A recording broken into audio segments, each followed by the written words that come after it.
Most of us carry the memory of a conversation we wish we could delete, a phrase spoken in the heat of an argument, or a message sent in a moment of pride that left the relationship permanently scarred. These words are impossible to retract. Modern culture often treats silence as a sign of weakness or a lack of conviction. However, the biblical perspective frames it as a proactive spiritual weapon. It is a form of strength used to prevent the destruction that unchecked speech causes.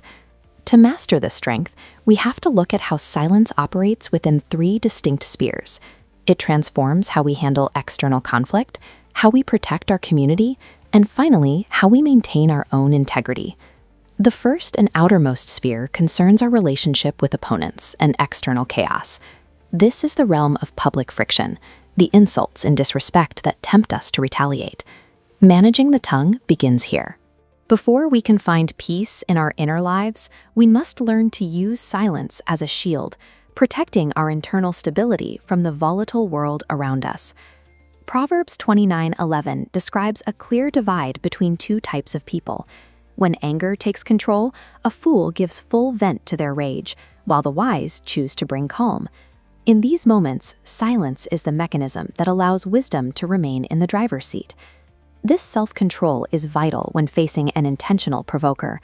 As Proverbs 26 suggests, many insults are not meant to be debated. They are traps designed specifically to pull you into a reactive, foolish state. We see the ultimate example of this strategy when Jesus stood before his accusers. Despite the false witnesses and the high stakes of the trial, he gave no answer. He refused to provide his enemies with the emotional ammunition they were trying to extract. Choosing silence in the face of provocation is a tactical boundary. It signals that your peace is not for sale and that you refuse to let an opponent dictate your emotional state. The second sphere focuses on the middle ring, the community of our friends and family. In this space, our words carry enough weight to build or completely dismantle the trust that holds these relationships together. James describes the tongue as a fire. Casually shared information acts like a contagion, spreading through a social network, causing uncontrollable damage. But intentional silence acts as a firewall, stopping the accuser's spread of harm and protecting the dignity of others. In a community, silence serves as a shield of compassion. It prioritizes the humanity of others over our own curiosity or the desire to share juicy details. Our modern world demands an immediate opinion on every headline. However, Proverbs 18 warns that answering a matter before listening is a source of folly. Speed often comes at the expense of accuracy and wisdom. When we lack the full context of a person's situation, holding our tongue honors the complexity of their lives. It acknowledges that we do not see the whole story as God does. James 1:19 provides the spiritual alternative to the instant take, being quick to listen and slow to speak. This type of listening is a deliberate spiritual discipline. Often, when a friend is in pain, our ego wants to intervene with advice or a quick fix. Christ-like compassion works different. It offers a grounded, silent presence that allows the other person the space to be heard. True compassion requires us to temporarily silence our own internal monologues. This stillness creates the necessary room to genuinely understand someone else's burden.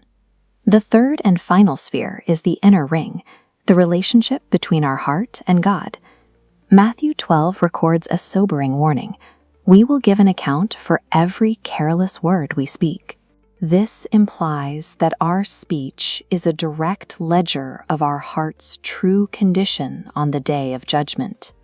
If we constantly speak about righteousness while our private lives remain unchanged, we become spiritual actors.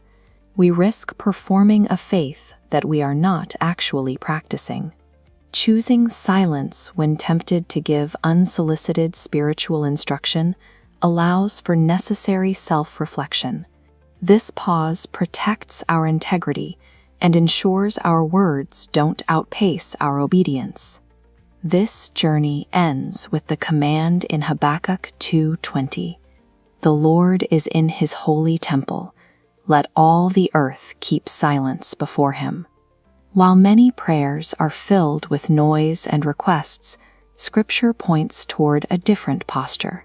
In the presence of God, the most appropriate response is often reverent stillness.